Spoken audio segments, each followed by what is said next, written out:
Greetings from what appears to be my animation prison cell.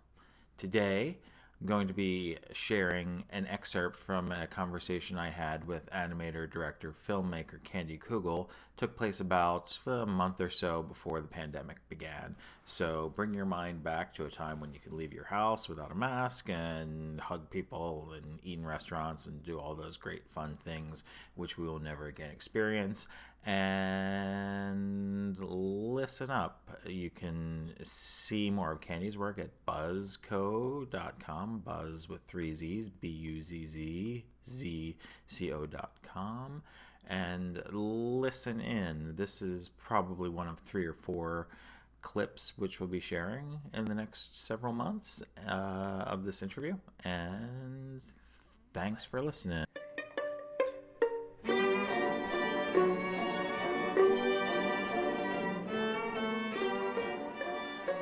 You know, I don't make it easy. Of course. Well, that's always been the problem with, Flash and Toon Boom, for me anyway, aesthetically, is there are a few things that it does very well and do nice and can be nice looking, but that's a limited spectrum. Yeah, and actually the last time we did anything for Flash, we helped out on the My Depression movie. And even as well as these guys, and they did fabulous layouts. They did a really good job. Wachtenheim and Marionetti, even though what they did was fabulous, that program was so crazy. You don't need to have crashes. You don't want to be hampered by your technology. No. All these things are supposed to make it easy. For Flash, for instance, or Animate, whatever they call it now, when we use it, it's really essentially as pencil animation. It's rough animation that then gets cleaned up somewhere else so it can look like actual art instead of whatever the program wants it to look like. You're finding, though, with Toon Boom that you have a lot more versatility. I think so. You can come by and see. Oh, can I just say what I'm really pissed off about? Absolutely. Adobe. I was Adobe's first fan. In fact, we had a personal relationship. I did Photoshop first, but I was introduced to After Effects after Macromedia. I mean, I started sort of there, and then, what was it? I guess it was Nothing at All, which was the first After Effects thing that I did. What's the texture in that? There's some sort of... that was exactly the reason why I loved it, because Adobe could pattern. I could take patterns and make mats and do all this kind of stuff. Track matting and all that. No, just make mats for the different things. Her dress was one texture. It was all collage stuff. So it was like some cloth, and her skin was something else, and just taking bits of real things and using that to color it with. Before Adobe then figured out an easier way of doing it. But anyway. And then the other thing is that we worked with a designer, Norm Bendel, who did these very washy kinds of designs, broken line and wash. And we did it all on cells to begin with. But by the time we were ready not to do anything, which I guess was about 2000 or 2001, Adobe had made it so that I could pretend watercolor and potchki, by using multiply or... And you can get that line with a brush in Photoshop. Yes. But were you doing it on cell or were you doing it on paper? Vinny would do the drawings on paper, and he was very clean. I mean, he could do it with those pilot pens. Alvin, or a pilot, Micron. Both. He liked both. Yes, it wasn't dependent on the line. And then we'd scan it and have an kind of white under thing. I meant before you were doing it digitally. Oh, no. Before we were doing it digitally, we Xeroxed onto cell, painted white, and then magic marker on top. We had back at Perpetual, we had a whole lot of things. That was what was interesting also, is that Hal was so diverse in his styles, and he was a real fan of artists that he would have these just wonderful looking commercials, and we all had to follow through. So that's also one thing, because you sort of came up in the 70s. The animation that was happening in the 70s was mostly commercial animation. Yeah. And I think a lot of people who came out of that, and also from the 60s, had a very different appreciation of what animation could do stylistically Yeah, than from absolutely. people Yeah. today and people from the Nickelodeon era. Right. It has one look. Yeah. Yeah. So how do you think that affected your sort of education? Yes, well, that's absolutely true. And that that turned out to be a deficit because we had several Buzzco styles, right? So whether it was the MTV look that I came up with or it was the neon against black, which we did. And then we could also do like Underdog. It never occurred to me that I needed to have a single style. And I guess I had enough hubris to think, well, Picasso didn't. Yeah. So why do I? Although anybody who knows art can point out a Picasso. Oh, definitely. Yeah. Well, you know all of his girlfriends. You know all of his styles. But similarly, people who are very familiar with the animation can see your work and say, "Oh, that's Candy designed that or whatever." Well, that's for the most very part. kind. It's usually about some kind of subtleties in the animation itself, more than what it's the acting, I guess. Yeah, and also More. the filmmaking as well. Okay. And as you were saying, one of the reasons you liked Adobe is because of its ability to create texture and pattern, and that's something that you incorporate a lot in your work. I guess that's true. Yeah. Even prior to digital. Yeah. So there are kind of aesthetic hallmarks, which is the same as with Picasso. There's aesthetic hallmarks to his work. But please, I You're like Picasso, is what I'm saying. No. No, but for years there were people like, okay, so I always found Renoir incredibly uneven, right? That there was usually no investigation, and there were good and bad, but basically the same style. And then there was someone like Manet or Van Gogh that kept on searching. And it's the search that I find kind of interesting. Or even when I didn't hate doing work for hire, and especially the educational stuff, because they didn't necessarily want to keep it in one way of looking at it. It always seemed to be like a puzzle. Let's try and figure out what the best way of coming with this is. And I love that, Yeah, so you get a script and you think, how is it going to work? How are we going to do this? Yeah. So now that you're pretty much focusing on doing your own work, how do you approach it visually? No. But no, you're doing Yes, I am something doing now. it. How do you Yes. how do you come up with the paper mache background? I don't know what the characters are going to look like. But. Well, okay. So it's a very simple story about walking through the city, basically. So I didn't particularly want to keep drawing buildings. It's called Miracle on Central Park West, and it takes place on the Upper West Side.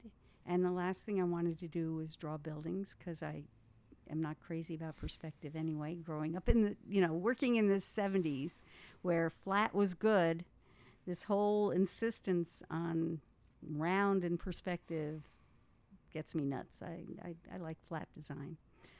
But this way, if I made the buildings out of paper mache or basically cereal boxes, it would do it for me, and I wouldn't have to worry about it. And so the drawings themselves, though, I may not say I have a style, but I do tend to like a black outline, and I do like to tend to have some kind of textured color. So that's basically, and it looks really cool, I think, against these red broomsy-like buildings. And for Eye Candy, I think you had a lot of different things going on in that. I did. Yeah. I did.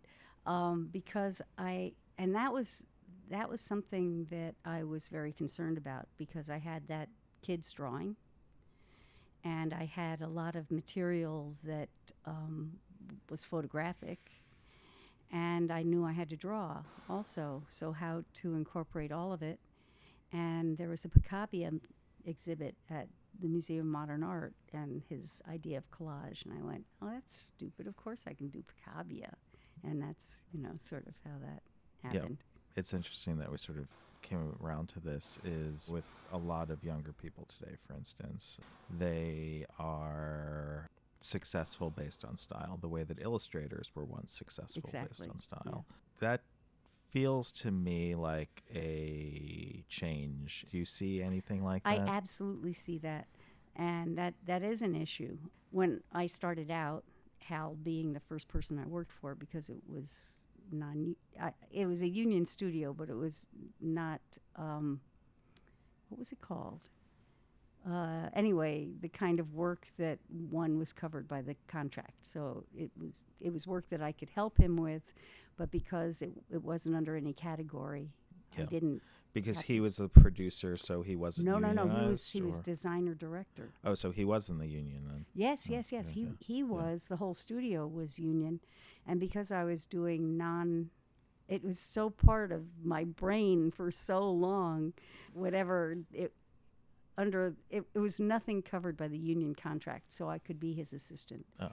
I could organize his magic markers. I could put on field guides. I could color in his storyboards. I could do presentation stuff because it wasn't anything that was covered by the contract. Like clerical support almost.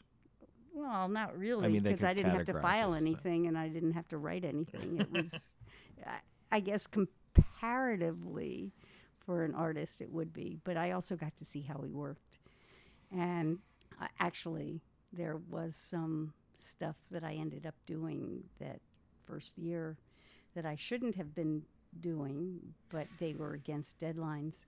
And one of them is a favorite story of Doug Crane's, which was he was doing this Wall Street Journal commercial, which was totally metamorphic. There were no cuts, so things turned into things. And Hal's style had a lot of shading, a lot of potchki in it. And one of the scenes was landing on the moon, so you had to go through crater to crater to crater. And it had all of these different lines in it. And it was on singles because it was fast action. And so Doug didn't feel like doing all of it. He had to finish it. So he handed it to me, and I sat myself like Hal. I knew how he drew, and I sort of channeled Hal. And Doug looked at it afterwards and said he couldn't tell which were his drawings and which were mine, which was a very big compliment. When I started, it's true, that's how we got into Hal, right? Yeah. Being the designer. And that was his job. His job was to figure out what the design was going to look like, keep focus on that, and sell it to the client. The animator's job was to figure out how to make whatever the design was work within the realm of what is possible for characters that look like that. Although I liked the design, and in fact that's what I ended up doing a lot at Buzzco, I also could take other illustrators who were very interesting to me and take their single drawing and make it into layouts for somebody to work with afterwards. Now, you're right about animators being designers. A lot of the designers I know think that they can now animate, and their stuff doesn't look that good. Yeah. I mean, it doesn't have what an animator can do. And a lot of the young people who are coming into animation end up puppeting, basically, their drawings. And again, that's not really doing their drawings a good service, but that's what they know how to do.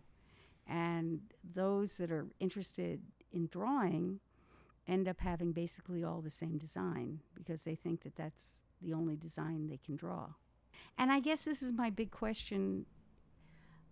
I understand completely, having lived a long life, that every generation has their own look on what the world is.